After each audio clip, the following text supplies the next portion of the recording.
all that stuff is really, really important to me. So I guess I took a little bit from reading old Zeppelin interviews, which is very cheesy and very cliched, but I mean, it's good to learn about music history and stuff like that.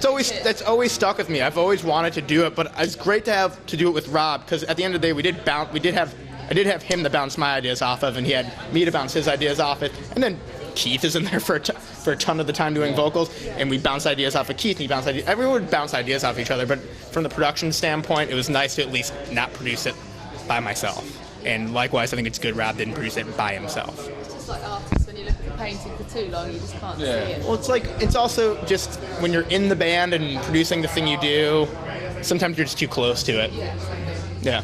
So what's the long-term? Oh, that's what you were saying. Yeah. Wow. Fucking A.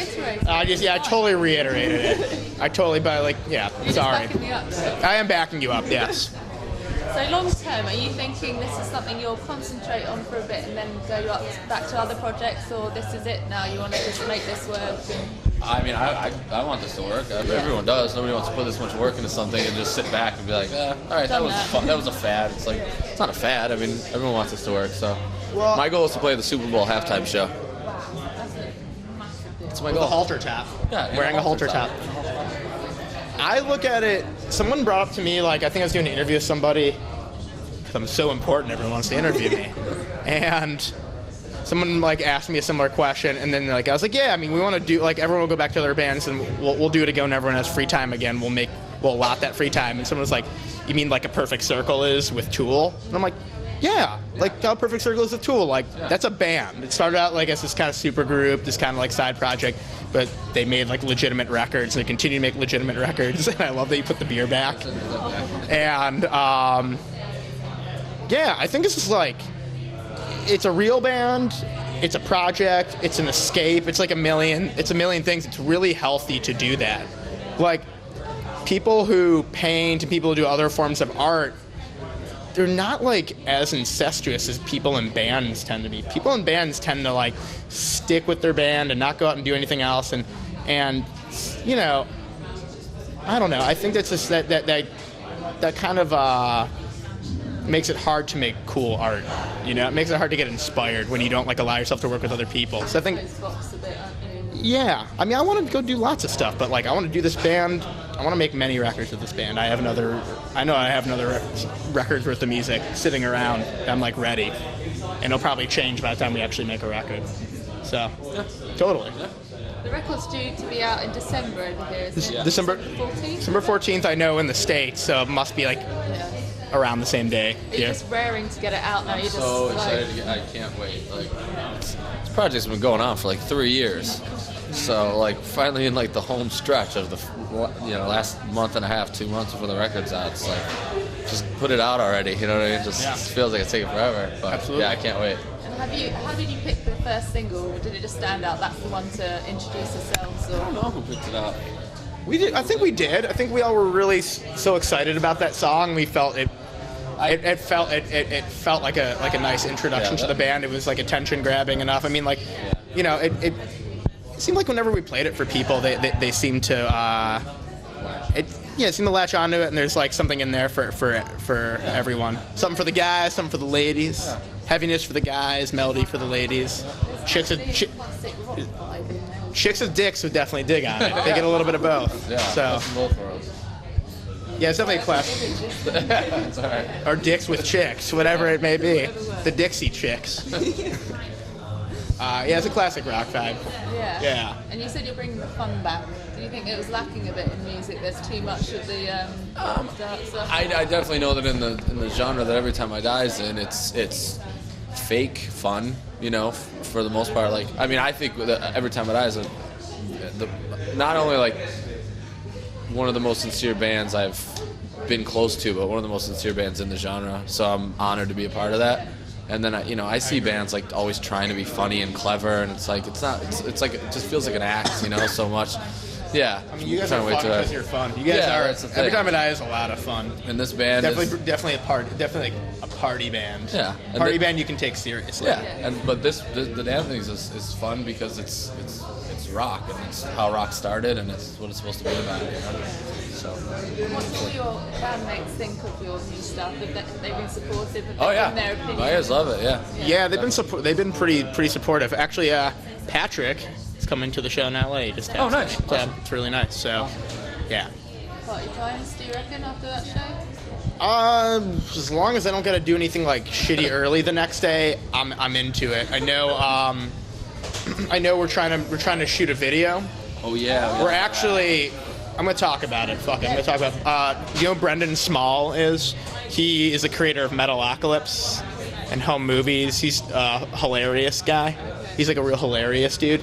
He wrote the.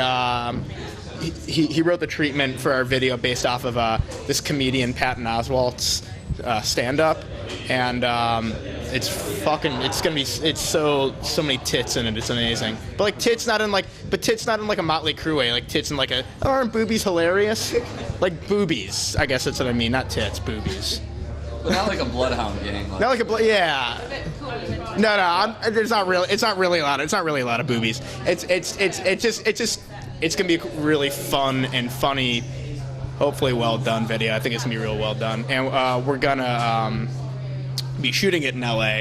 It may prohibit late night partying because shoot it the day before the show, shoot it the day after the show because it's like a 2-day thing. So No. we're really fucking psyched 'cause we get to work with like some comedians and writers that like we really admire. Get to work with like Carrot Top and who else? Andrew Dice Clay, Pauly Shore. Gallagher.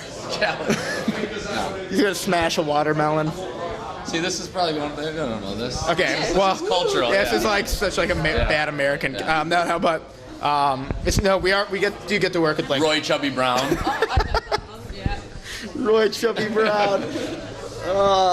You would not stop talking about it. I love Roy Chubby Brown. Well, the first time we ever came to Europe, there was tons of VHS tapes already on the bus that were just Roy Chubby Brown stand-ups. It was all there was to watch. It was terrible. No, it was terrible. Yeah, I can't imagine. Oh, it was awful. I have a question. What American comedians like cross over here? 'Cause, I mean, there's definitely British comedians that cross over to the States. And None of them. none of them. Like we, no. Dane Cook. Oh, Dane Cook is so atrocious. Doesn't. Oh, he's fucking. He's like the epitome of bad American comedy. Yeah. He just steals from. Do you guys know Louis C.K.? No. Is he worth checking out? Yeah. It's fucking amazing. Is he on YouTube and stuff? Oh yeah. Okay. Everything's on YouTube. If you're on YouTube, if you've made it. If you've made it, you're on Like YouTube. the double Yeah, I'm on YouTube. like the double rainbow guy. Check out my band. We're on YouTube. Who do you like from the UK, like comedians? Do you like The Office? Ricky Gervais. Yeah, Ricky Gervais. He's kind of a genius. So it's hard not to like him. He's legitimately funny. Yeah. Like weird to say I like Jimmy Carr. I kind of think he's like he can be funny He's sometimes. I kind of think he can be he can be all right. So he's not like not my favorite. He's not bad though. Ooh, I can tell you who I'm not into, but I shouldn't say it. But maybe I should. Russell Brand? Yeah, I can't get into that, dude. Can't get into Russell Brand. I tried to get into The Mighty Boosh, and I only liked the first season. And then when it, well, yeah, I mean, usually I love obscure comedy, but it was just like, Okay, you guys have a show over here called Look Around You. Have you ever heard I of think great. Those guys are It's fucking awesome. One of the best shows I've yeah. You're good beans. Are they the guys that do the fake science stuff? Yeah. That's the fake science Yeah. stuff. Yeah. Those guys are genuinely It's called Look Around hilarious. You. Check it out. Yeah. It's from over here, and it's I like Simon. unbelievable. I like Simon Pegg. I think he's Simon Pegg. great. He's endearing, and he's really good. No, there's definitely like, it's so weird. American comedians do not like. It's like a disconnect with coming over here. I don't know any of. I grew up with Monty Python, so my dad I love Monty made me watch Flying Circus, whether I wanted to or not, until I learned to want to. So I love Monty Python. Yeah. Yep. I'm being told you've got to dash off now, I'm afraid. Yeah, we do. I'm getting the signals. So thank you for talking to us. No worries. And have a great show. Thank you. Thanks so much. Bye.